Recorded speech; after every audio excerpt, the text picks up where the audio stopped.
प्यारे मित्रों नमस्कार। प्यारे मित्रों, ओशो से मेरा एक मित्र जुड़ा हुआ है। ओशो कहते हैं जोरबा द बुद्धा बनो। जोरबा यानी रिच बनो। You should have plenty of money and all, right. और बुद्धा, अंदर से तुम परमात्मा का साक्षात्कार किए हुए मनुष्य बनो। यानी ऐसा मनुष्य बनो जो परमात्मा का साक्षात्कार कर चुका है, परमात्मा का ज्ञान जिसके हृदय में उदय हो चुका है। ये दोनों चीज़ें नॉर्मली जो पुराना जो एक परिपाटी थी, पुराना जो रिवाज था वो ये था कि पैसे से नफरत करके पैसा छोड़ के ही हम परमात्मा को पा सकते हैं, वैराग्य को। और वैराग्य नहीं होगा तो परमात्मा नहीं मिलेगा। पैसा होगा तो वैराग्य नहीं होगा, और वैराग्य नहीं होगा तो परमात्मा नहीं मिलेगा। ओशो ने कहा जोरबा द बुद्धा। संसार में पैसे वाले बनो, खूब धन संपत्ति वाले बनो, और परमात्मा को जानने वाले भी बनो। तो ये दोनों चीज़ें हो सकती होंगी। ओशो ने ऐसा करके देखा होगा, तभी उन्होंने कहा। लेकिन मेरा ये मित्र ओशो की बात को कुछ और तरीके से ही समझ गया। जब इसको कहा गया कि धनवान बनो, खूब पैसे वाले बनो, तो इसने कमाना शुरू कर दिया। ये भी नहीं देखा कि भगवान कृष्ण जो हैं, परमात्मा जो हैं, वो किस तरह की कमाई चाहते हैं। वे चाहते हैं कि छल कपट धोखे की कमाई नहीं होनी चाहिए। छल और कपट मुझे पसंद नहीं है। जो छल और कपट करता है उन नीच राक्षसों को मैं जन्मों जन्मों तक बार बार नीच योनियों में डालता हूँ। ओशो ने कहा कि आप धनवान बनो, लेकिन धनवान उतने ही तो बनो जितने भगवान चाहता है। अब मान लो तुम वकील हो, एक वकील हो, और तुम्हारे पास कम कस्टमर्स आ रहे हैं, तो निश्चित रूप से आप उतना ही कमाओगे जितने कस्टमर्स आ रहे हैं। कोई दीवारों से तो कमाओगे नहीं, कस्टमर्स से कमाओगे, और वो भी जायज़ पैसा लोगे आप उनसे, तभी वो आगे आएंगे आपके पास, नहीं तो आना छोड़ देंगे। ठीक है ना। तो उसी हिसाब से फिर आपका घर चलेगा, उसी हिसाब से एयर कंडीशन लगेंगे, उसी हिसाब से पंखा लगने की अगर कमाई है आपकी तो पंखा ही लग पाएगा। और ज़्यादा कमाई आपकी है, कस्टमर्स ज़्यादा हैं, और आप नेक कमाई कर रहे हैं, छल कपट से नहीं कर रहे हैं, धोखे से नहीं कर रहे हैं, और फिर भी ज़्यादा कमाई हो रही है, तो आप एयर कंडीशन लगा लोगे, कारें ले लोगे, ठीक है, बन गए धनवान।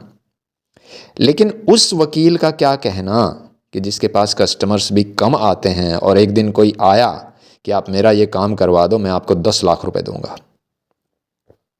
और बोला ठीक है भाई, मेरी जान पहचान है ऊपर, और मैं आपका ये काम करवा दूंगा, ये डॉक्यूमेंट भी बनवा दूंगा आपका नकली शकली, और ये सब हो जाएगा, तुम्हारे नाम हो जाएगी ये ज़मीन, आप चिंता मत करो, या तुम्हारा केस मैं जीत लूँगा, कोई दिक्कत नहीं है। जज भी मेरा जान पहचान का है, वकील मेरे ऊपर ऑफिसर भी जान पहचान के हैं, चिंता मत करो, लेकिन पैसे लगेंगे 10 लाख रुपए। वो बोला कि ठीक है, आप 10 लाख रुपए लो। अब इसके पास 10 लाख रुपए आ गए, गाड़ियां भी खरीद ली, हाँ, एयर कंडीशन भी लगा लिए, बन गया धनवान। ऐसा धनवान बनने के लिए नहीं कहते हैं ओशो। ऐसा धनवान बनेंगे तो फिर वो जो दूसरा जो फैक्टर बोलते हैं ओशो कि बुद्ध बनो, यानी परमात्मा का साक्षात्कार करो, तो फिर वो कैसे होगा। जब छल कपट में उलझ जाओगे तो फिर तो वही उसी में लगे रहोगे, फिर वो साक्षात्कार कैसे होगा, खाली कैसे होगे। ओशो तो खाली होने के लिए भी बोलते हैं, अंदर से खाली हो, ध्यान की उनकी विधियां हैं।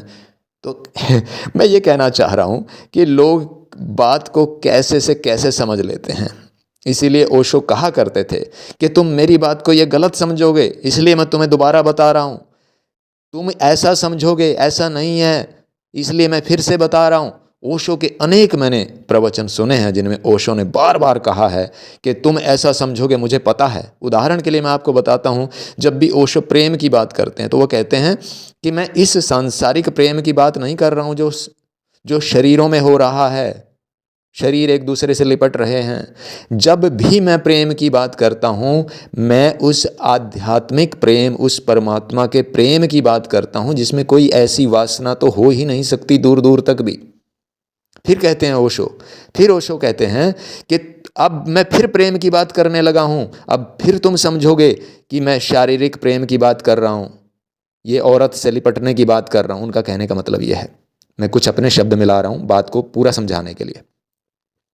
ओशो कहते हैं कि तुम फिर से शारीरिक प्रेम की बात समझने लगोगे। मैं शारीरिक प्रेम की बात नहीं कर रहा हूँ, मैं आध्यात्मिक प्रेम की बात कर रहा हूँ, जिसमें वासना नाम की कोई चीज़ होती ही नहीं। शुद्ध प्रेम की बात कर रहा हूँ मैं, भगवान से प्रेम, भगवान के प्रेम की बात कर रहा हूँ, शुद्ध प्रेम। इंसान से भी करोगे तो शुद्ध प्रेम, उसमें वासना नहीं छुपी हुई है, उसमें शरीर कहीं नहीं है, ऐसा ओशो कहते हैं, बार बार समझाते हैं। लेकिन कोई समझे तभी तो। बस ओशो कहते हैं प्रेम करो, प्रेम करो, प्रेम ही सब कुछ है। वो तो सीधा सीधा वहीं समझते हैं जाके फिर कि भाई शारीरिक प्रेम करो तभी मिलेगा भगवान। तो बात को कैसे समझ ले, ओशो ने बड़ी कोशिश की स्पष्ट करने की। और ये धन कमाने का भी, ये कहाँ से क्या समझ लिया। बस जी, चलो बंद करते हैं। हरे कृष्ण, राधा कृष्ण।